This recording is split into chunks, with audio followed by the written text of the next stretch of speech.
اعوذ باللہ من الشیطان الرجیم بسم اللہ الرحمن الرحیم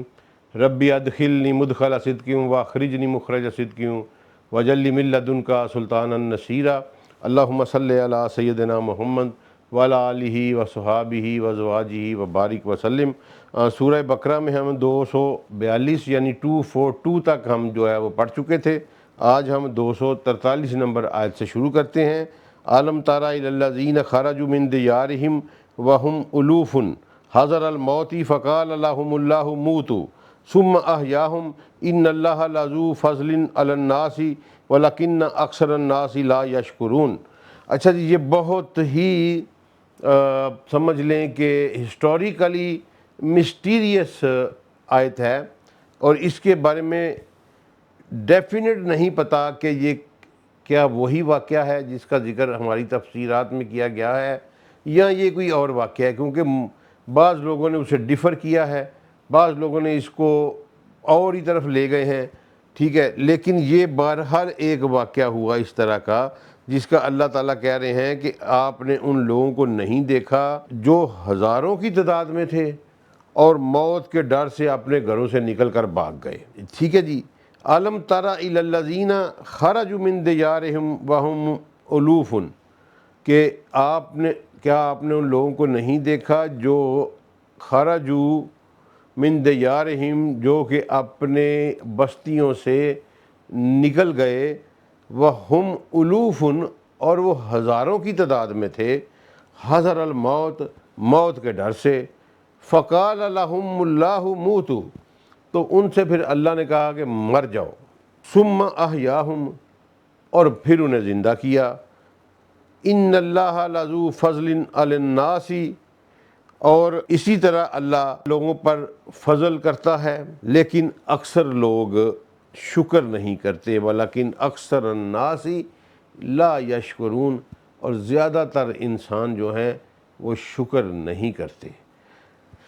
اچھا جی، یہ آپ دیکھیں، یہ کوئی ایک ایسا واقعہ ہوا ہے جس میں ہزاروں کی تعداد میں لوگ جو ہیں وہ اس ڈر سے بھاگ گئے ہیں کہ انہیں موت آنے والی ہے۔ اب جب وہ بھاگ گئے ہیں موت کے ڈر سے، تو اللہ نے انہیں کہا کہ اب تم موت سے تو تم بھاگ نہیں سکتے، اللہ نے کہا مر جاؤ، اور وہ سارے کے سارے مر گئے، اور پھر اللہ نے ان کو زندہ کیا تاکہ انہیں بتا سکے کہ تم موت کے ڈر سے کہیں سے بھاگ نہیں سکتے،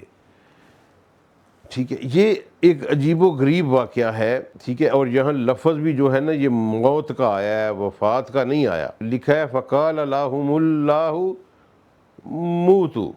اللہ نے ان سے کہا کہ مر جاؤ، موت آ جائے تمہیں۔ تو اس کا مطلب ہے کہ ایک یہ جو کانسیپٹ کچھ لوگ دیتے ہیں کہ جس کو موت آ گئی وہ دوبارہ اس دنیا میں نہیں آ سکتا، یا اللہ نے کبھی آج تک جس کو موت آ گئی ہو دنیا میں واپس اس کو نہیں لے کے آئے،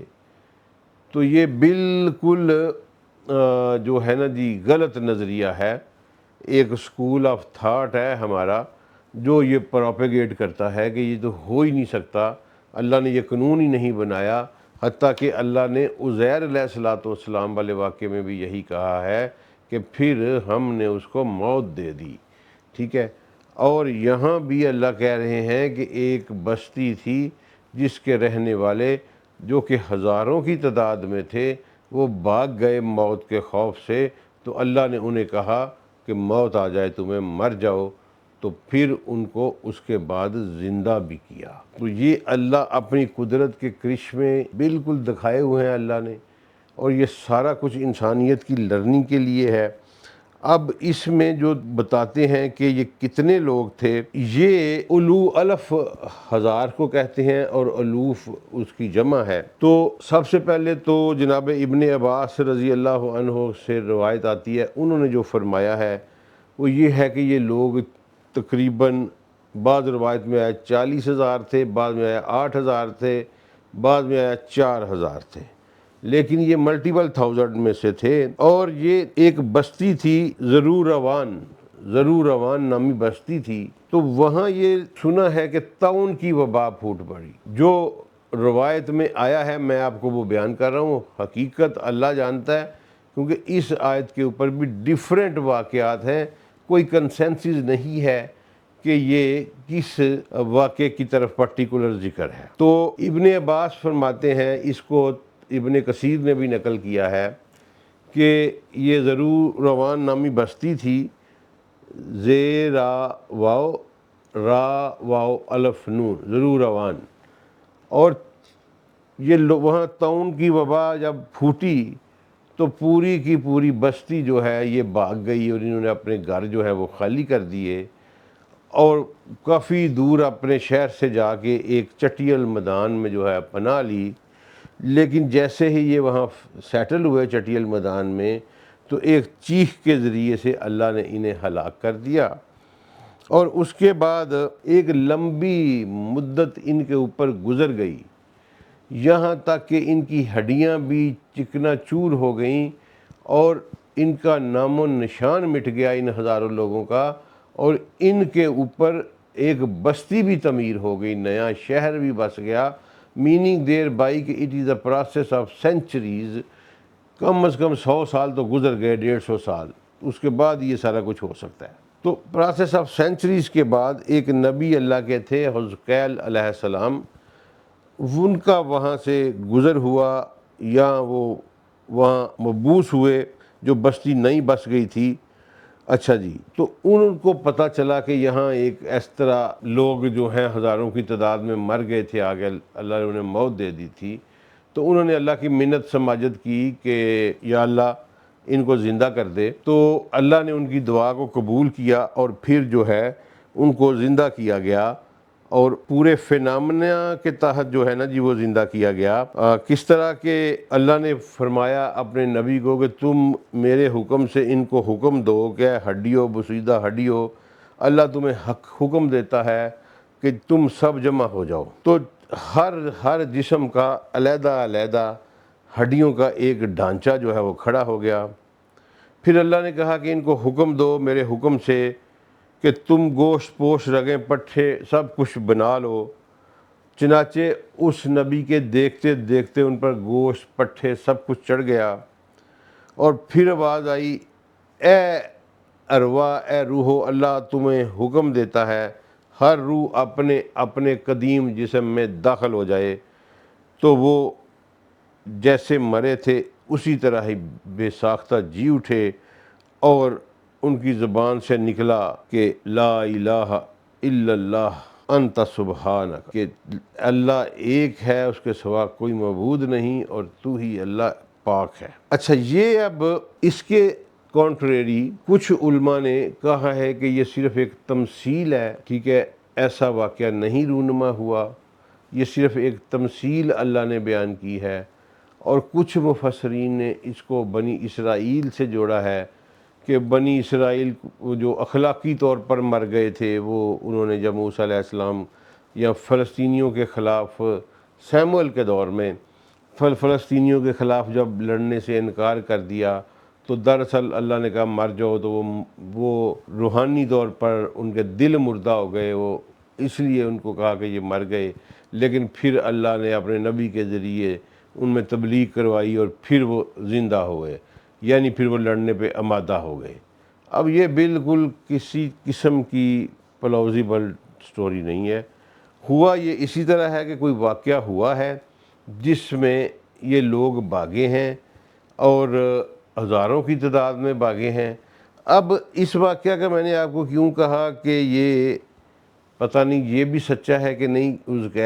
حزقیل علیہ السلام والا، اس لیے کہ میرا ماتھا اس پہ ٹھنکتا ہے ایک لفظ کے اوپر، کہ اگر یہ صرف یعنی الوفن ہزاروں کی تعداد کہنے کا مطلب یہ ہے کہ یہ کوئی جنگ یا کوئی ظاہری دشمن سے ڈر کے جو ان کو فزیکلی مار رہا تھا، یہ اس کے ڈر سے بھاگے تھے۔ کیونکہ اگر یہ ہے قرآن کے الفاظ پہ آپ غور کریں، وَهُمْ أُلُوفٌ، جبکہ وہ ہزاروں کی تعداد میں تھے، یعنی اس سے یہ تاثر نکل رہا ہے کہ انہوں نے بزدلی کا مظاہرہ کیا۔ وہ ہزاروں کی تعداد میں تھے، لڑنا چاہتے تو لڑ سکتے تھے، اور طاعون سے اگر وہ بھاگے تو پھر اللہ اس سٹائل میں یہ نہ کہتا کہ وہ ہزاروں کی تعداد میں تھے، ٹھیک ہے، ہزاروں کی تعداد کہنے کا مطلب یہ ہے کہ ہزاروں کی تعداد ہونے کے باوجود انہوں نے بزدلی دکھائی۔ لیکن یہ پھر اگر وہ حزقیل علیہ السلام والا واقعہ نہیں ہے تو پھر کون سا واقعہ ہے؟ یہ ہمیں تاریخ میں، ہسٹری میں کہیں نہیں ملتا۔ واللہ عالم حزقیل علیہ السلام والا ٹھیک ہے یا کوئی اور ٹھیک ہے، لیکن اللہ تعالیٰ اس قانون قدرت کے اوپر قادر ہے کہ وہ جب چاہے موت دے دے اور جب چاہے موت دیے ہوں کو زندہ کر دے۔ یہ نظریہ اپنانا کہ جو ایک دفعہ چلا گیا وہ واپس نہیں آ سکتا، یوزلی جنرل پرنسپل میں تو یہی ہے کہ وہ واپس نہیں آ سکتا،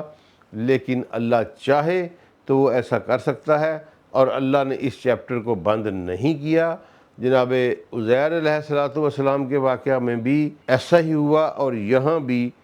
کسی ایک قوم کے ساتھ ایسا ہی ہو رہا ہے کہ چٹیل میدان میں وہ قوم جب بھاگی تو وہاں وہ قوم ہلاک کر دی گئی، ان کی ہڈیاں وقت گزرنے کے ساتھ ساتھ سرما بن گئیں، ان کا نام و نشان مٹ گیا، ان کی جگہ پہ اوپر ایک نیا شہر آباد ہو گیا، یعنی سینچریز گزر گئیں۔ اس کے بعد حزقیل علیہ السلام نے کہا کہ یہ میں چاہتا ہوں کہ یہ زندہ ہو جائیں، دعا کی تو واقعی زندہ ہو گئے۔ تو یہ اللہ تعالیٰ کی حکمتیں ہیں۔ میرا اللہ ان اللہ اعلیٰ کل شیء قدیر، ہر چیز پر بھاری ہے، ہر چیز پر قدرت اور دسترس رکھتا ہے، اس کے لیے کچھ بھی ناممکن نہیں۔ اچھا جی، آگے چلیے۔ اب دیکھیں نا، اس سے اگلی آیت بھی پھر یہی بتا رہی ہے کہ یہ طاعون سے ڈر کے نہیں بھاگے۔ اس لیے میں یہ کہ وَقَاتِلُوا فِي سَبِيلِ اللَّهِ وَاعْلَمُوا أَنَّ اللَّهَ سَمِيعٌ عَلِيمٌ، اور قتال کرو، جنگ کرو فی سبیل اللہ، اللہ کی راہ میں، اور جان لو ان اللہ سمیع علیم، اللہ سنتا بھی ہے اور علم بھی رکھتا ہے۔ اب آپ اسماء الہیہ کو آپ اس طرح پڑھا کریں، اس کو تھوڑا سا، یعنی جس آیت پہ یہ ختم ہوتی ہے اس سے پچھلا جو ہوتا ہے وہ سسٹم، وہ یا وہ مضمون، وہ ان اسماء الہیہ سے متعلقہ ہوتا ہے۔ جس طرح کہ پچھلی آیت کریمہ میں، ٹھیک ہے جی، پچھلی سے پچھلی میں ہم نے پڑھا تھا ایک جگہ پہ، جی آیت نمبر 240 میں پڑھا تھا واللہ عزیز حکیم، کہ وہ غالب ہے اور حکمت والا ہے۔ وہاں کیا تھا؟ وہاں اللہ اصول دے رہے تھے کہ بیویوں کے لیے وصیت کر کے جاؤ، تو اللہ نے کہا کہ میں ہی جانتا ہوں اس میں کیا حکمتیں ہیں، اور میں غالب بھی ہوں کہ اگر تم کسی کے ساتھ زیادتی کرو گے تو میں اس کو پورا کر دوں گا، تم مجھے مغلوب نہیں کر سکتے۔ اسی طرح اس آیت مبارکہ میں بھی جب یہ بات آئی کہ ان اللہ سمیع علیم، تو اس سے پہلے تھی کہ تم اللہ کی راہ میں قتال کرو، اللہ سنتا بھی ہے جو تم آپس میں ایک دوسرے کے ساتھ جو کرتے ہو نجوا، یعنی سرگوشیاں، اور جو تمہارے دلوں میں ہے